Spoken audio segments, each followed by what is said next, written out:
来这里吃饭的以色列人多吗？犹太人？阿拉伯人根本上就没有，但是犹太人很多很多。我有几十年的客人，几代人都在我这里吃饭。当时79年来说，这里危险吗？这里问题多吗？以色列一直都有问题。到今天为止，昨天为止都有问题。这个阿拉伯世界的冲突，几次以色列的战争我都在这里。1982年的打黎巴嫩。打黎巴嫩，对。那个时候打黎巴嫩的时候，很多人，美国来的、其他国家来的犹太人，他们在街上里被等，然后就有车子把他们送走，送到前线去。我问他们我自己愿意来的。这边也有自杀性爆炸吗？很多，这个我亲眼看到的。在哪里？什么样子？这里39号。39号。这旁边那里。晚上也是爆炸了，他2个公交车啊。他等那个公交车到站的时候，这个公交车到站，那个恐怖式的引爆，2个公交车的人死伤很多人。他爆了以后，还有第2个人看到你们很多人在这里，第2个人进来爆了。什么时候爆炸最严重啊？一直都有。我们都已经怕。现在少一些了，是吧？没有了，根本上没有。现在没有了。就因为建那个墙，是不是？是，很有效，是吧？有效。但是巴勒斯坦人就很愤怒嘛，建这个墙，把人与人之间都分开了。以前有圣经记载的时候是犹太人的地方，后来犹太人2000多年的时候，他们这人就散掉了，逃到全世界的地方去了。以后阿拉伯人进来这里，生活了1000多年，他们也是当这里是他们的一辈子，他们的家。所以我觉得应该有和平的一点，大家就应该互相体谅一下。大家互相残杀，这不是一个好的解决方法。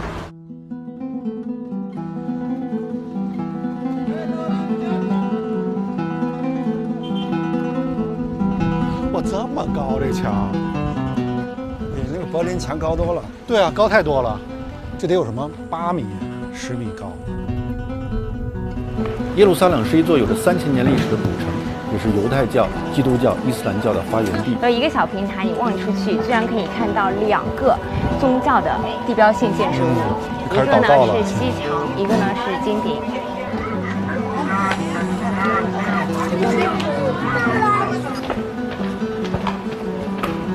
与耶路撒冷相距1小时车程的特拉维夫，却是一座引领世界科技的现代都市。我相约赫拉利在这儿再次见面，我很好奇，如此复杂的环境对他的影响是什么。Hi, see you again. Hello. Hi, see you again. See you again. Hey, how are you? Hi again. Nice to meet Nice to you. meet you. So where to go? We need the car. Yeah, we are ready. Yeah. Please. You know, I just traveled from Jerusalem, the old city. You see the different culture, different religion, and I mean very mixed culture, and lots of burden from history. Is there a kind of Israeli mentality? Could you describe it?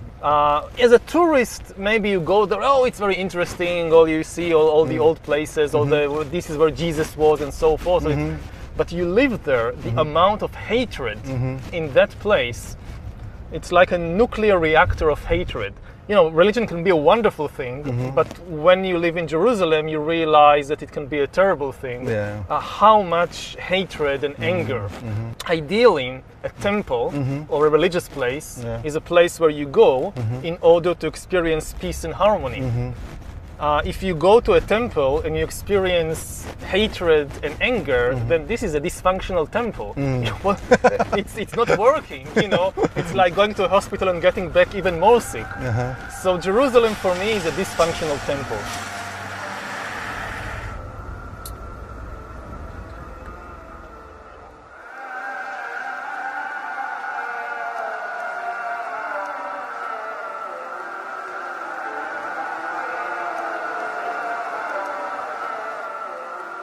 How this kind of things shape your mind, shape your...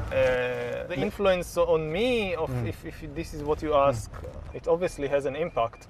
I mean, if you live in a place like Silicon Valley, maybe you can have this kind of utopian vision of a world governed by science and by rationality and things like that. But if you live in the Middle East, it's obvious to you that you cannot escape this tension, because all around you people are killing each other because of their belief in fictional stories. So it's very clear to you that fiction is an extremely powerful thing. My house, the village where I live, is exactly middle of the way between Tel Aviv and Jerusalem.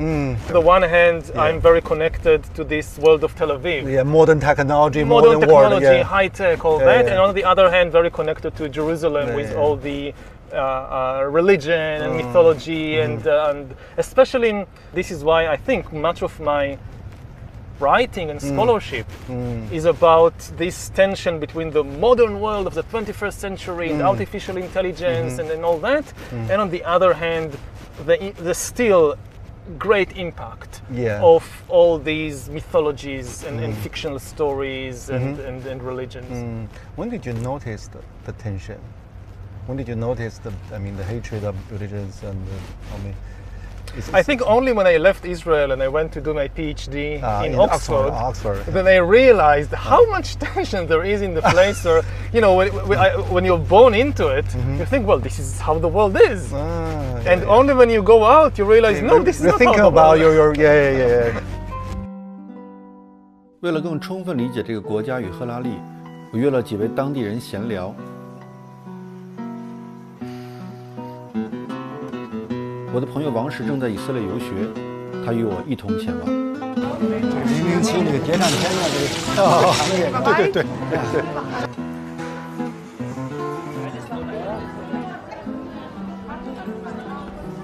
第一位是阿拉伯律师。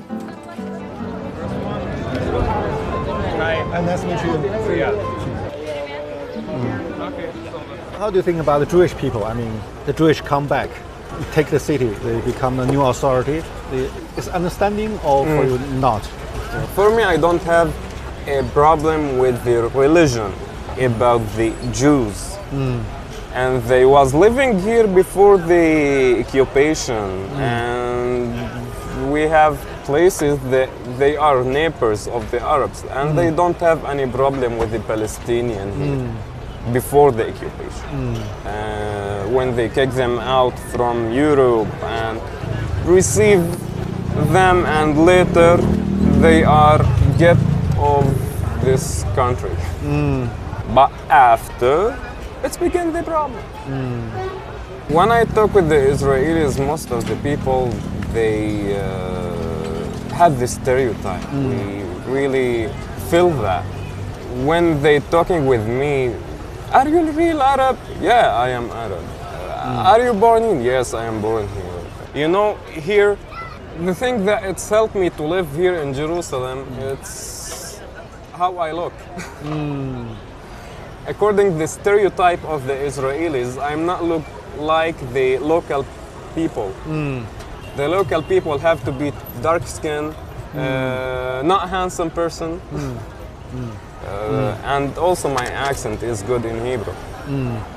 You speak Hebrew? Yeah, of course, because I'm a lawyer. And in a good accent. So what's your nationality? Nationality, I don't have any nationality of any country. It's just residency. If I pass something, if I travel more than 3 or 7 years out of Israel, so they can get the ID, my ID. It's mean they can kick me out anytime. Like that we live. Do you have any solution? Actually, I don't see any solution. I am born here and I love this country. I will not pass to anywhere.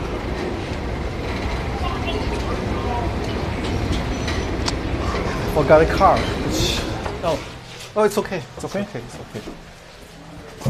When did you arrive? When did you come to Israel? 2 days ago. Oh, 2 days ago. So you've been around. Yeah, spent 1 day in Jerusalem and here. Yeah, come here. Yeah. You're much more relaxed than in China. Me. Yeah. Yeah, because in China you run around from Yeah, here to yeah, there, yeah. and here Too it's many like, things. Yeah. Oh, what nice view.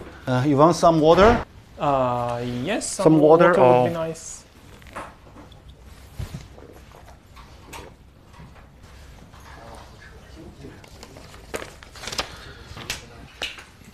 Tell me more about, your self-searching in Oxford, your life, your thinking, your mentality, how the change happened. Yeah. How the change happened. Yeah. Well, I went to Oxford to do my PhD on military history.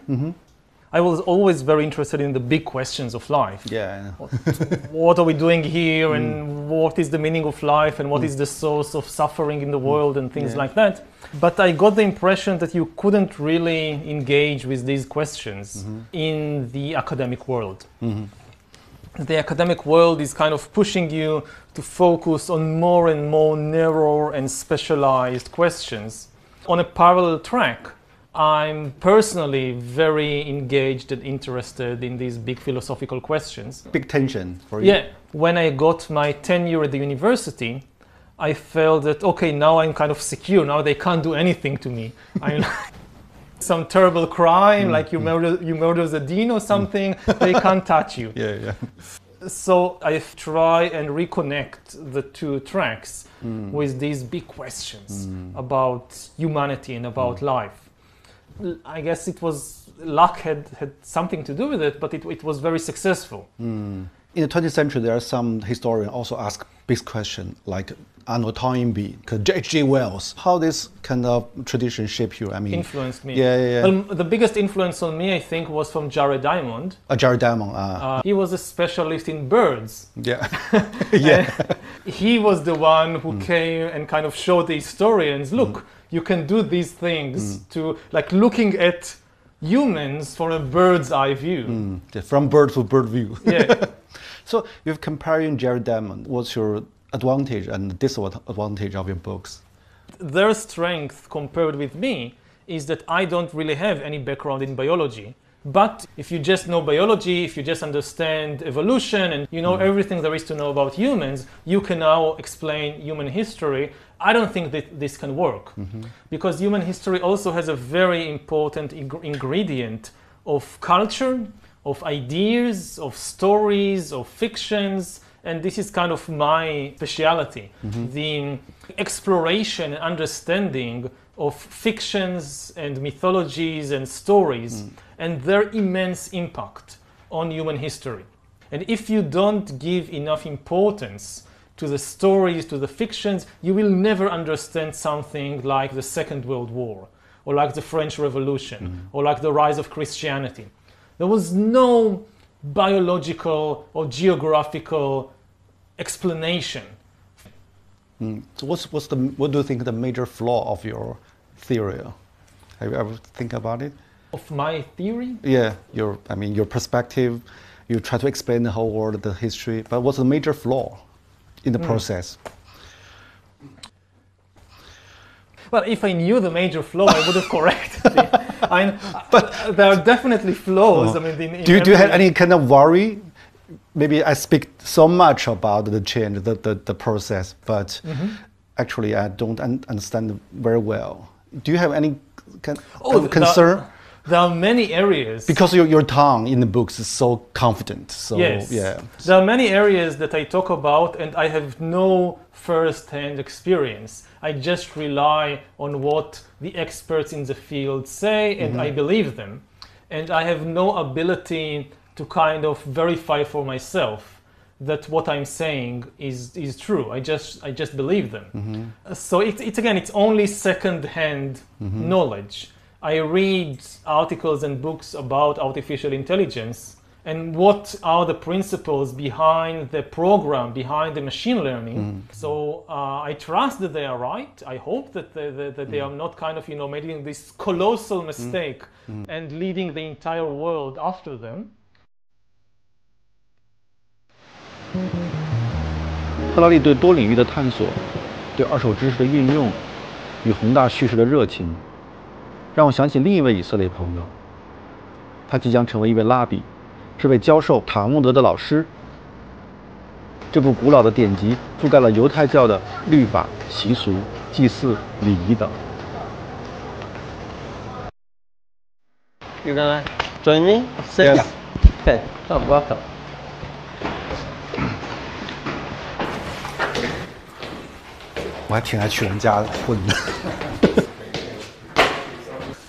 Welcome. Welcome, everybody. Maybe say something about yourself. You're from Dutch? Well, I am from a Dutch-German family, but I was born here. Nowadays, I'm studying to become a rabbi, conservative rabbi. How could one be a rabbi?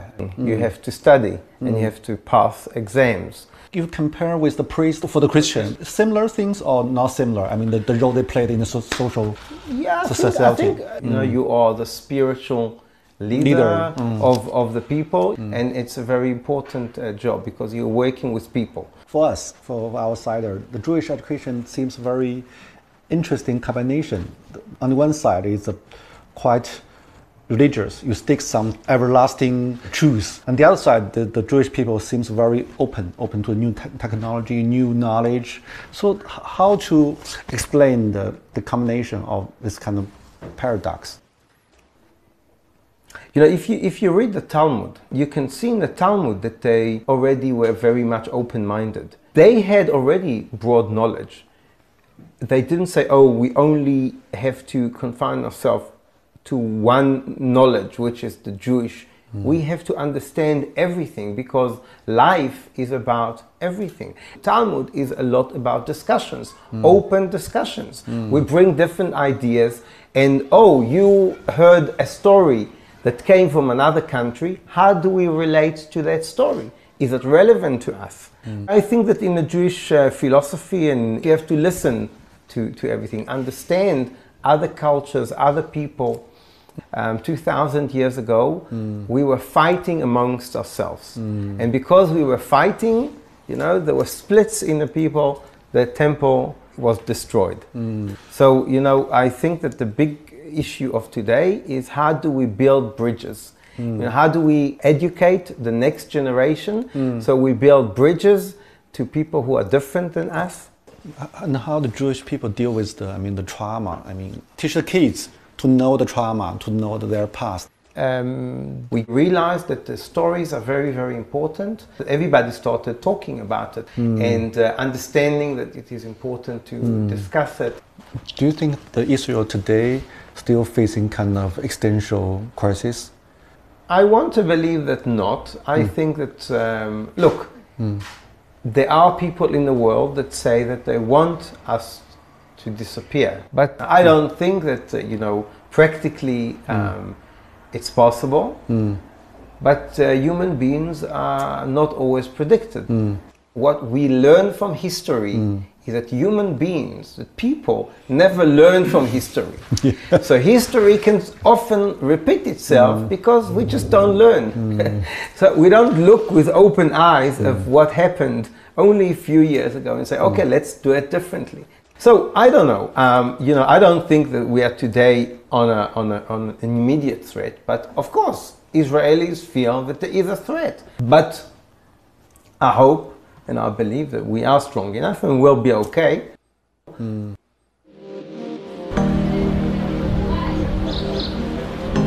在以色列，宗教深入人们的生活，不同教派主张各异。The fulfillment of my people's prayers for 2,000 years, 3 times a day. The Jewish. 海雅是一位有着3个孩子的正统教犹太人。Do you still feel lots of dangers everyday life, in everyday life? You know, there was a time when there were a lot of car rammings going on in Jerusalem where terrorists would ram their cars into children. That was a scary time. I was, you know, my kids would go to school in the morning and I would literally cry with fear. That's not been happening in the past couple of years, so it's a quieter time right now. So I don't feel fear. I let my kids roam around freely. From your point of view, how to, settle the huge conflict between Israel and Palestine is possible? I mean, during so long time. Right. I think with the consciousness that we have today, it's not so possible. we need to be doing that work on ourselves personally and inside of ourselves. You know, I'm a therapist. I do couples workshops, you know, where it's about working on communication. So I think we need to be communicating more with our enemies and working through it via communication. If the city is a patient, Yeah. how to describe the psychological problem or maybe mental disorder for the city? You know, it's interesting we're having this interview today. Today is the National Day of Mourning. There's all sorts of things that we do today to enter into a consciousness of mourning for all of the pain of the world. 2,000 years ago, our people had senseless hatred. We hated for no good reason. We hated our brother, we hated our cousin, we hated. And for that, our national story goes, our temple was destroyed and the Jewish people were dispersed all over the world because we could not love each other. That's our psychological ailment is hate. And so the fixing of that is going to be love. It is love, senseless love. What does that mean and how do we do that is a whole other question, but I think just having that awareness, and we're trying to learn how to love senselessly. Wow. I know that seems like a little bit like theoretical maybe, but I think it's true. I think that's where we have to start. So in your book, you also mention about the global meaning crisis. Actually, people don't know who they are and they lost identity. So how to cope with it, from your point of view? How to deal with the phenomenon?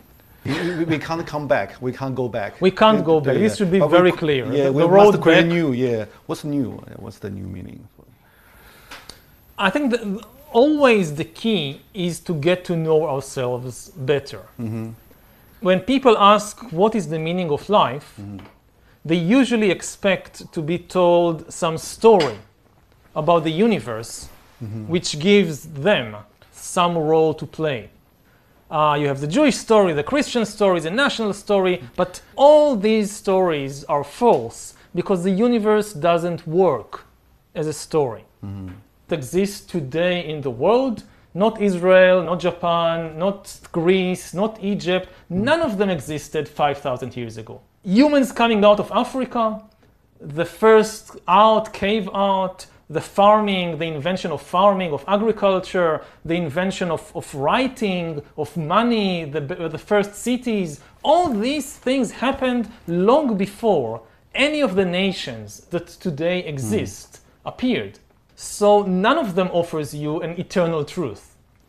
And I think that what the real answer to this search for meaning is leave all these stories aside. And the key thing is to really understand the reality about yourself.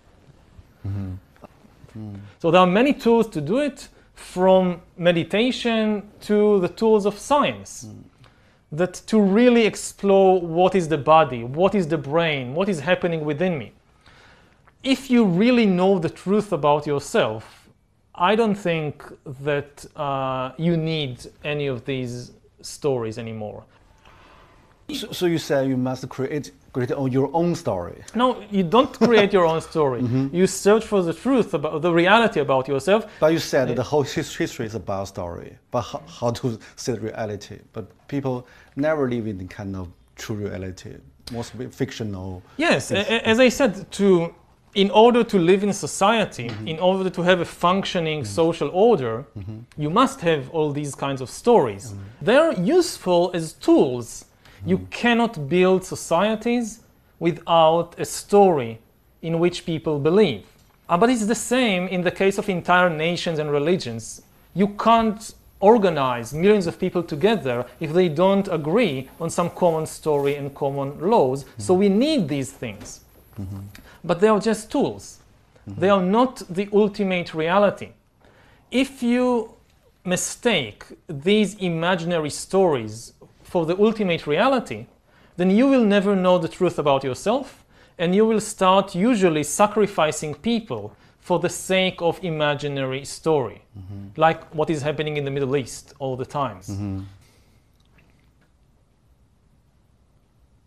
它算一种启蒙啊，让你想这些问题 ，AI 什么问题。但是大部分情况下，大家不会真的想嘛，大家只是盲从某种新的说法而已，新的流行而已。它不是催促你更复杂性的思考，或者说要面对自己的很多问题。它更像是一种抚慰剂的方式。启蒙还是要很多自我发现的觉醒。你看那个乌鸦在上面，下面卧虎藏龙，哇，好漂亮！